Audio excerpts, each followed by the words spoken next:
একটা সবুজ জঙ্গলে থাকতো এক অপূর্ব সুন্দর ময়ূর। আর থাকতো ময়ূরের প্রতিবেশী একটা সাধারণ কালো কাক। ময়ূরের ঝলমলে রঙিন পেখম দেখে সবাই মুগ্ধ হতো। দেখ টিয়া, কি সুন্দর ময়ূর! হ্যাঁ, ওই তো এই জঙ্গলের সবচেয়ে সুন্দর পাখি। এত সুন্দর ময়ূরের সাথে যদি বন্ধুত্ব করতে পারতাম। সৌন্দর্যই সব না টিয়া। চলো আমরা যে কাজে এসেছিলাম, মানে খাবার খুঁজতে যাই। হ্যাঁ চলো।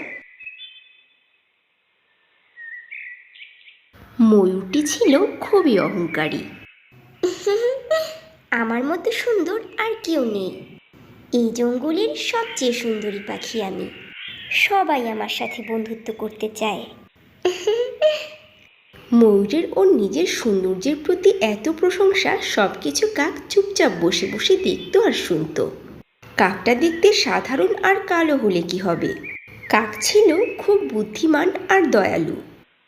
একদিন কাক ময়ূরের কাছে গিয়ে বলল, আমরা তো অনেক দিন থেকে প্রতিবেশী, চলো আমরা বন্ধু হই। তুমি নিজেকে কখনো নদীর পানির প্রতিচ্ছবিতে দেখেছো? কেমন কালো আর কুৎসিত দেখতে। তুমি ভাবলে কি করে আমার মতো রঙিন পেখমওয়ালা একটা ময়ূর তোমার মতো কালো পাখির সাথে বন্ধুত্ব করবে? হাস্যকর, খুবই হাস্যকর। কাক ময়ূরের এসব কথা শুনে মন খারাপ করে ওখান থেকে চলে গেল। এর কয়েকদিন পর জঙ্গলে ভীষণ খরা পড়ল। জঙ্গলে পানি একদম কমে গেল, কোথাও কোনো পানি নেই। বনের সব পশু পাখি পানি খুঁজে বেড়াচ্ছিল।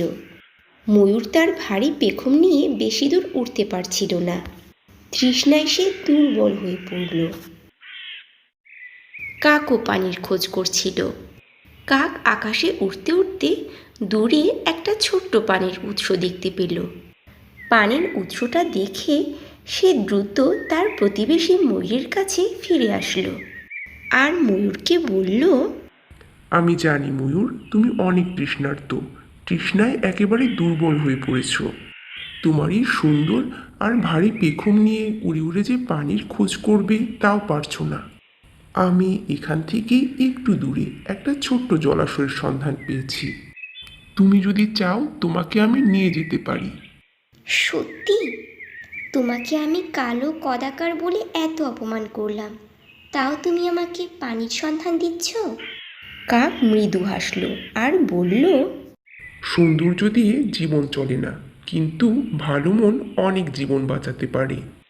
এরপর দুজন মিলে ওই ছোট্ট জলাশয়ে গেল আর মনের আনন্দে জলাশয়ের পানি পান করে তাদের তৃষ্ণা মেটালো। সেদিনের পর থেকে ময়ূরের অহংকার একেবারে ভেঙে গেল।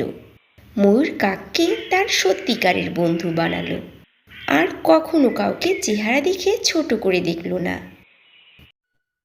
বন্ধুরা, এই গল্পের শিক্ষণীয় বিষয় হচ্ছে বাহ্যিক সৌন্দর্য নয়, ভালো মনই মানুষের আসল পরিচয়।